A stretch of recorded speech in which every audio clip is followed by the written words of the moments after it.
Mes frères et sœurs, les humains, je vous demande une minute. Je vous demande pas d'argent, je vous demande juste une minute. Pour vous reparler du cas de Hassan une nouvelle fois. Ce petit garçon dont je vous avais raconté l'histoire le 4 novembre dernier.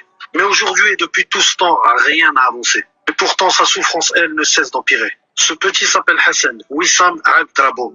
Il a 7 ans maintenant. Ça fait maintenant 5 mois qu'il a été évacué de Gaza. Son cas ayant été jugé très grave, il a donc été hospitalisé en Égypte à l'hôpital Al-Oubour, que voici ici. Il a été séparé de sa mère, qui est restée à Gaza enceinte et elle-même extrêmement malade et atteinte de malnutrition sévère.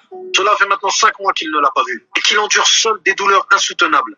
Hassan souffre d'une malformation génétique très rare et de lourdes complications. Cet enfant ne peut plus uriner sans hurler de douleur. Il a déjà subi 25 opérations par le passé, il lui en reste 23. Aujourd'hui, il n'en dort plus tellement il a mal. Il est même sous oxygène pour pouvoir respirer. Supposé palestinien appelant à la générosité des internautes en postant des radios de leur fracture. Regardez, Mohamed aurait reçu une balle dans la main, Fadi nous montre la jambe cassée de son frère et Yasmine doit réaliser une opération urgente pour son genou. Ces images renvoient systématiquement vers des cagnottes en ligne. L'objectif, c'est de susciter l'empathie pour récolter de prétendus dons. Alors nous avons montré ces clichés à un radiologue. Ce sont bien de vraies radios, mais elles ne correspondent pas du tout aux blessures annoncées. Ces genoux, postés par une femme plutôt jeune qui dit avoir une maladie auto-immune, eh bien ce sont plutôt ceux d'une personne âgée souffrant d'arthrose. Et cet homme avec une jambe cassée, en fait, il s'agit d'un bras. Et d'ailleurs, cette photo a été publiée par une autre personne quelques jours auparavant. Car en réalité, ces comptes ont tout de faux profils gérés par des robots. Ils postent en masse pour attirer l'attention, toujours avec les mêmes formulations. Regardez cette phrase. En seulement une journée, elle a été copiée-collée dans 8000 publications différentes. Et comble du cynisme, certains profils usurpent même l'identité de vrais Palestiniens appelant sincèrement à l'aide sur les réseaux sociaux.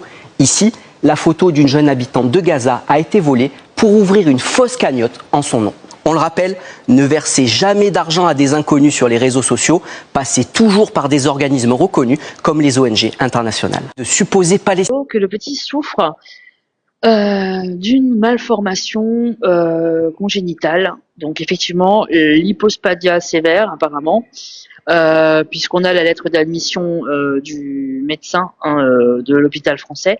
Donc on va revenir là-dessus. Bien sûr, vu sa pathologie, effectivement, il a besoin d'une prise en charge spécialisée dans le service d'urologie pédiatrique.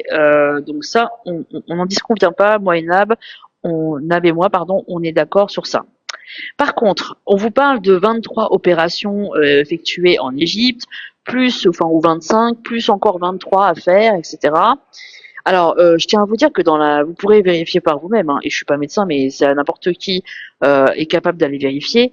Dans la majorité des cas, un hypospadias sévère peut nécessiter 1 à 3 interventions chirurgicales si tout se passe bien.